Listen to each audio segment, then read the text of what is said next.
banyak orang yang hancur hidupnya karena riba. Jadi kita ini seringkali nggak yakin bahwa Allah itu maha pemberi rezeki.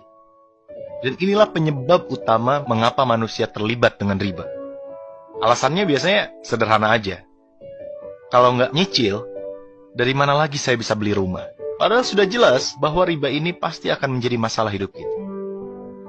Betapa banyak orang yang hidupnya hancur karena riba. Ya leasing lah, rentenir lah, pinjem bank lah, dan sebagainya.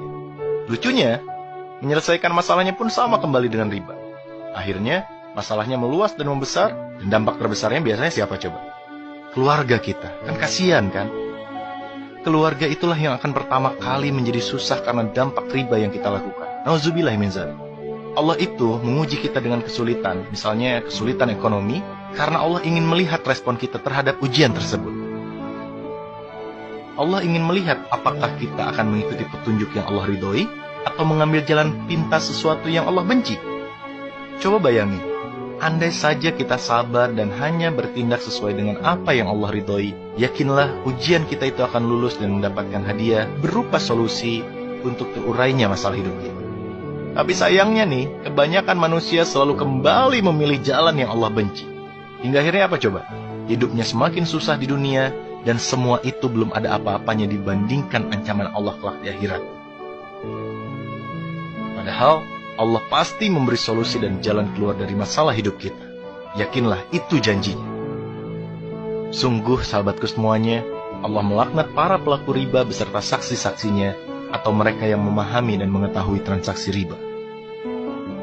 Hai orang-orang yang beriman, janganlah kamu memakan riba dengan berlipat ganda dan bertakwalah kepada Allah, supaya kamu mendapatkan keberuntungan. Hai orang-orang yang beriman, bertakwalah kepada Allah dan tinggalkanlah sisa-sisa dari berbagai jenis riba. Jika kamu adalah orang-orang yang beriman, maka jika kamu mengerjakan riba, ketahuilah bahwa Allah dan Rasul-Nya akan memerangimu. Dan jika kamu bertaubat, maka bagimu pokok hartamu. Kamu tidak menganiaya dan tidak pula dianiaya. Tuh coba bayangin teman-teman.